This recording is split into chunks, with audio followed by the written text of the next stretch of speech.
여러분 안녕하세요. 식스센스 출발해 보도록 하겠습니다. 6월의 시작이 좋습니다. 오늘도 시장이 상승으로 마감을 했습니다. 코스피는 하락으로 전환하기도 했는데 다시 상승하면서 강보합권에서 마감을 했고요. 코스닥은 양매수가 들어왔고 오늘 2차 전지가 잘 달려주면서 양매수가 들어오면서 1% 넘게 오르면서 880포인트 돌파를 해줬습니다. 이러한 분위기가 앞으로 이어진다면 우리 시청자분들은 소외되면 안 되겠죠. 오늘 두 분과 함께 자세한 전략과 공략조까지 알아보도록 하겠습니다. 수요일에는 이분과 함께 하도록 하겠습니다. 이창환 부장 그리고 이상경 차장 모셔봤습니다. 두 분 안녕하십니까?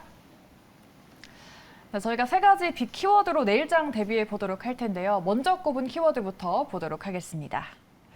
우리 두 분이 같이 꼽은 키워드가 있어요. 전기차인데 둘이 같이 하다 보니까 좀 텔레파시가 통하는 것 같아요. 좀 최고의 짝꿍이 될 수 있을 것 같은데 글로벌 전기차 판매량이 지금 40%가 넘게 증가했다고 합니다. 소재주 안에서 오늘 뭐 전기차뿐만 아니라 에코프로에 좀 수급이 집중되고 오늘 10%가량 오르기도 했는데 저번에 부장님께서 에코프로 공매도에 무서워할 필요가 없다라고 말씀해 주셨는데 정말 오늘 이렇게 큰 반등이 나왔어요. 종가 보니까 16.96% 오른 걸로 보여지고요. 네. 지금 그 에코프로를 포함해서 지금 그 에코프로 BM, 뭐 포스코홀딩스, 포스코퓨처엠도 이제 그 공매도가 많이 집중이 됐는데 6월부터 이제 그 커버링이 시작된 걸로 좀 보이고요. 기관들이 제가 사고 있었습니다. 그리고 특히 이제 그 삼성전자를 팔고 그리고 오늘 배터리 3사랑 이제 그 양극재 종목들을 사고 있었거든요. 네. 외국인들이. 그랬는데 그 전까지는 환율이 1,300원대 이상 훌쩍 있다 보니까 환율이 향후 떨어질 거로 예상을 해서 그 외국인들이 이제 환율 베팅한 외국인도 있는 것으로 보여지고요. 물론 이제 외국인들이 롱숏 펀드도 분명히 있었지만은 환율의 하락에 베팅은 분명히 세력들이 있었다는 거고 오늘 장중 원달러 환율이 1,300원을 이탈했습니다. 이때부터 삼성전자에 대한 매도가 시작됐고요. 그래서 환율 베팅에 대한 외국인들의 그 매수세는 일단은 1달러 된 거로 보여지고 반대로 이제 그 환율의 영향, 그 환율 베팅이 아닌 쪽에 종목들을 그동안 팔았던 종목들을 다시 되사는 모습들이 나타났고요. 에코프로는 8월달 MSCI 편입이 강력하게 유력이 됩니다. 일단 시가총액 5조 밑으로 떨어지면 않으면 무조건 돼요. 그럼 지금 오늘 17조 이렇게 되니까 편입이 안 될 수가 없는 거죠. 그렇게 되면은 MSCI 편입이 되게 되면은 대략 한 2.5% 정도의 비중으로 편입이 되기 때문에 그 인덱스 펀드가 자금이 들어온다는 거거든요. 그럼 공매도라든가 어떤 롱숏 펀드 자금이 아무리 커도 인덱스 펀드는 안 됩니다. 인덱스 펀드 자금 들어오고 이게 예고가 됐기 때문에 지금 기관들도 빠르게 지금 누가 먼저 상환하느냐 싸움이 된 거고요. 그리고 물량이 잠겼습니다. 지금 그래서 대차잔고도 지금 탈 수 있는 물량이 8% 밑으로 좀 떨어진 상태고 전체 유통 물량에 그리고 대차 이자율도 뭐 20% 넘었다는 그런 설도 있는 상황이고요. 그리고 주도권을 좀 개인들이 쥐고 있기 때문에 여기 지금은 이제 뭐 물량 개인들은 팔 이유가 없어서 외국인들과 특히 기관들이 7월 말까지 빠르게 상환하는 방법이 없다라고 볼 수 있겠고요. 오늘은 제가 체크 못했는데 월요일까지 기준으로 외국인 보유 비중이 에코프로가 4% 수준밖에 안 되는데 이게 이제 그 시가총액 그 코스닥 시가총액 전체 그 비중 정도 수준이고 코스닥 150 기준으로는 한 6% 이상을 그 에코프로가 차지하고 있는데 4%밖에 안 된다는 것은 비중이 모자란 겁니다. 지금 에코프로 비율도 마찬가지고요. 그래서 2차 전지 쪽 양극재 종목들 그리고 이제 배터리 3, 4 모두 다 외국인들이 본격 매수가 시작됐다는 거 봤을 때는 6월 달은 제가 지난번에도 6월 달은 코스닥이 더 강할 거다고 말씀을 드렸거든요. 그래서 그 위주로 보시는 게 좋을 것 같습니다. 네, 알겠습니다. 전기차 하면 또 테슬라를 빼놓을 수가 없는데 테슬라랑 지금 CATL을 둘러싼 루머가 있잖아요. 테슬라가 뭐 CATL을 배제했다는 소문. 근데 뭐 회사 측에서도 아니라고 하고 CATL의 LFP 배터리가 저렴해서 테슬라가 좀 끊어낼 수 없다라는 말도 있던데 여기서 국내 배터리 업체들이 과연 기회를 좀 잡을 수 있을까요? 머스크 쪽에서는 몽골 쪽에 대한 협력 부분에 대한 부분들을 검토하고 있다라고 얘기가 나왔고 모델 5부터는 LFP 관련된 부분들 그리고 향후에는 탄소 나트륨, CNT 도전제가 들어가는 기본적으로 LFP 다음에 나트륨 소재, 망간에 대한 부분까지 좀 확대하는 분위기거든요. 그래서 머터리얼 쪽으로 기본적으로 국내가 NCM에 대한 부분들을 가지고 밀도가 높은 고밀도, 고출력 그리고 빠른 충전에 대한 부분들을 끌어간다라고 하면 완충과 완방에 있어서는 이런 부분들에 대해서 향후 대중화가 된다라고 하면 가장 많이 이제 지구상에 있는 철하고 그리고 이제 기본적으로 얘기가 나오고 있는 리튬 쪽 관련된 부분들이 소재로 쓰여질 가능성이 클 것 같고요.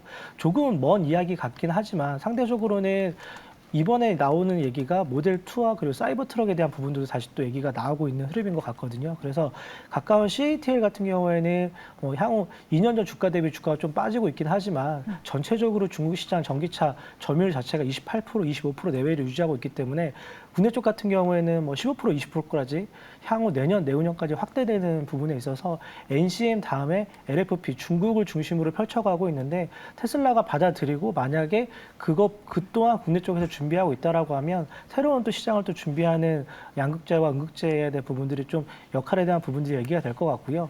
완성차 입장에서는 셀 쪽하고 어느 정도 업무 협약에 대한 부분들을 얘기가 될 것 같아요. 그래서 기아 같은 경우에는 내년 같은 경우 총 3개 종류에 대한 신차 모멘텀 그리고 현대 같은 경우에는 4개에서 6개 정도 신차에 대한 부분들을 준비하고 있기 때문에 이런 부분들이 국내 셀 업체한테는 하나의 좋은 기회가 될 거라고 보고 있습니다. 네.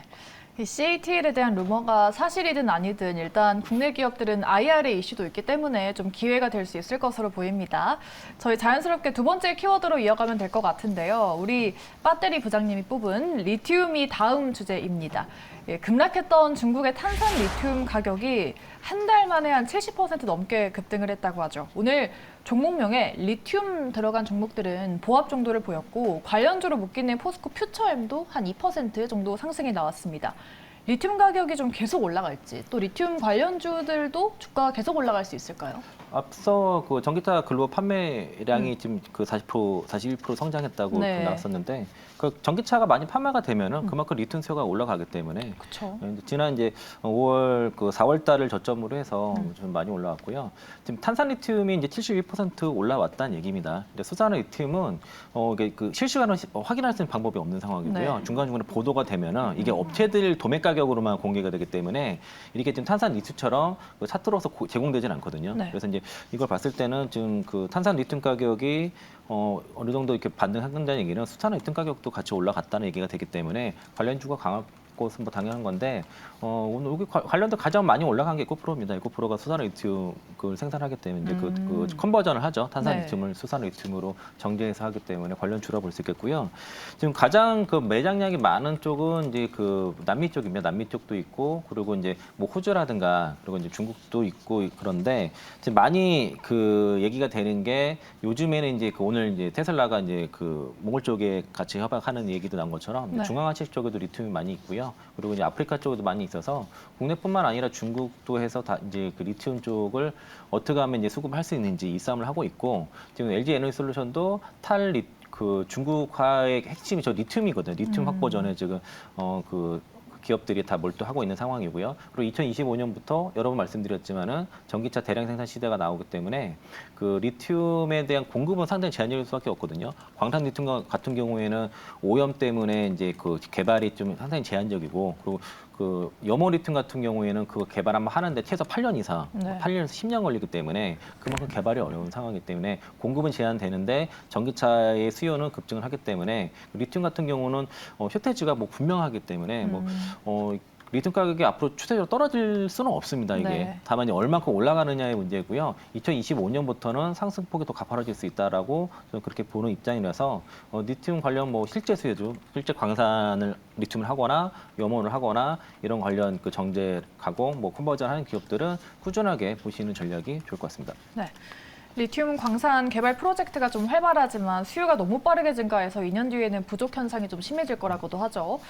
이 포스코 그룹도 리튬 호수를 갖고 있잖아요. 그래서 뭐 관련주로 좀 묶이기도 하는데 실제 수혜주 말씀하셨으니까 그런 수혜주로 포스코 그룹주 보는 것도 괜찮을까요? 네, 그 포스코홀딩스 보시는 게 그게 맞겠고요. 그러니까 국내에서 현재 이제 그 리튬을 직접 이제 그 뭐 컨버전을 하든 생산하든 간에 매출이 나오는 거는 에코프로, 자회사 에코프로 이노베이션이고요. 그러니까 올해 이제 하반기부터 포스코홀딩스는 이제 자회사를 통해서 일단은 리사이클해서 먼저 리튬이 9월 정도 나오고 시어블터 광산 리튬 내년부터는 이제 염호 리튬까지 이제 매출이 나오는데 다만 여기 BEP를 맞추고 나서 어느 정도 영업이익이 이제 예상치가 한 기대가 한 70% 평균 70% 정도 보거든요. 광석이 한 55%, 염호가 한 90% 정도 돼서 평균 70% 정도 되는데 그러한 영업이익이 나오기까지는 시간이 걸릴 수 있습니다. 이게 BEP 도달이 기간이 한 1년 정도 보는 거라서 그래서 이제 매출이 나오자마자 곧바로 BEP 도달할 거라 이렇게 보시면 되겠고요. 일단은 그 매출이 찍힐 때부터 아마 주가 움직임이 클 수 있기 때문에 지금부터 6월 달부터 포스코홀딩스 잘 모아 가시면 좋을 것 같고요. 하반기 좀 기대해 보시면 좋겠습니다. 네, 좋습니다. 에코프로 그리고 포스코홀딩스는 리튬 모멘텀을 갖고 주목할 만하다라고 짚어주셨습니다. 리튬 다음 키워드 보도록 할게요. 다음으로 친환경 보도록 하겠습니다. 미국의 부채 한도 위기가 좀 해소가 되면서 세금 혜택을 받을 수 있는 친환경 종목들이 재평가받고 있습니다. 오늘은 풍력주, 특히나 유니슨이 상한가를 기록할 정도로 뜨거웠는데 차장님은 친환경 안에서 태양광을 키워드로 하자라고 말씀을 하셨었거든요. 네. 요즘은 좀 가는 종목들이 더 잘 가고 그런 뜨거운 분위기인데 태양광을 더 주목하는 이유가 있을까요? 미국 시장에서 퍼스 솔라 같은 경우에는 올해 한 해 주가 성장률이 한 30%까지 올라온 상황인 것 같고요. IRA 관련된 세부 법안에서 46%가 친환경에 관련된 세제 혜택 법안입니다. 그렇다라고 하면 국내 쪽 같은 경우에도 CS 윈드가 최근에 이제 2년 반 정도부터 미국의 엘레바마 쪽에 대한 투자를 진행을 했고 아마 이런 부분들이 빠르면 올해 말부터 생산에 대한 부분들이 진행을 하는 것 같고요. 계속 말씀드리지만 하나솔루션 같은 경우가 수직 계열화를 완벽하게 갖춘 상태에서 미국에 한 4조 8천억 정도 투자에 대한 부분들을 진행을 했고 빠르면 2025년부터 이제 실현되는 부분인 것 같은데요. 이런 태양광 같은 경우, 특히 풍력 같은 경우는 가장 중요한 게 정부 정책과 그리고 정부의 의지입니다. 그렇다라고 하면 국내 같은 경우에도 소형 전지를 중심으로 태양광 폴리실리콘에 대한 정책적인 지원 부분이 됐는데 최근에 같은 경우에는 정부 주도하에 신재생에 대한 부분들을 정부 입장에서는 세제 혜택과 맞물려서 인프라 투자에 대한 부분까지 좀 확대해서 지원책에 대한 부분들이 얘기가 나오는 것 같고요. 중국 위구르 쪽 관련된 부분 그리고 이런 부분들이 조금 노이즈가 있었는데 미국에서 완벽하게 좀 준비하는 모습을 보여줬던 것 같고 아마 태양광 시장이 좀 개화가 되고 좀 진행이 된다라고 하면 가장 크게 수혜를 볼 수 있는 게 국내 하나솔루션하고 OCI일 것 같아요. 이제 정확히 말하면 OCI 홀딩스죠. 인적 분할을 통해서. 그렇다라고 하면 이런 부분들에 있어서는 좀 긴 사이클로 좀 봐야 될 것 같고요. 전반적으로 봤을 때는 전기차의 궁극적인 목표는 완벽한 신재생 에너지를 갖고 무화석 에너지, 그러니까 화석 에너지를 포함하지 않은 신재생만 가지고 가는 전기차가 꿈꾸는 미래에 대한 기본적인 가치이기 때문에 이런 부분들에 있어서는 향후 1년, 2년, 그러니까 IRA 세부 법안에서 25%, 38%, 62%까지 올라오는 세제 혜택 법안에 대한 1년부터 3년 차까지에 대한 디테일을 좀 보고 투자하셔도 될 것 같고요. 그렇다라고 하면 국내 쪽 관련된 부분 같은 경우에는 오늘 반등이 좀 나오긴 했지만 OCI 홀딩스라든지 하나솔루션 정도를 조금 긴 사이클로 좀 봐야 될 것 같고요. 풍력 같은 경우에는 가장 중요한 게 아마 해상 풍력일 것 같아요. 그래서 기본적으로 육지 내륙에 설치하는 부분 같은 경우에는 여러 가지 법안이라든지 그리고 이제 마을 공동체 쪽에서 반대하는 님비 시위에 대한 부분들이 있긴 하지만 유럽을 중심으로는 아마 해상 풍력에 대한 부분들이 좀 앞으로 좀 큰 시장이 열릴 것 같거든요. 그렇다라고 하면 윈드타워 부분도 굉장히 중요하지만 전력을 옮기고 저장하는 ESS 쪽에 관련된 투자 부분들 특히 제가 만약에 중장기로 본다라고 하면 LX 일렉트릭 정도가 중장기적으로 봤을 때는 가장 큰 수혜 업종일 것 같다라고 저는 보고 있어서 LX 그룹 중에서 LX 일렉트릭 정도를 가장 긍정적으로 보고 있습니다. 태양광 안에서는 하나솔루션, OCI 홀딩스 보자고 말씀해 주셨고 오늘 뜨거웠던 풍력 안에서는 해상 풍력을 보자 LS 일렉트릭 말씀해 주셨습니다. 풍력이 아무래도 오늘 좀 뜨거웠어서 다른 풍력주 어떨지 많이 궁금해하시는데 유니슨 상한가를 기록했고 웰링스라든지 신성 ENG가 정말 잘 갔잖아요. 네. 이런 잘 간 종목들을 조금 따라가서 추격 매수하는 전략은 어떻게 보세요?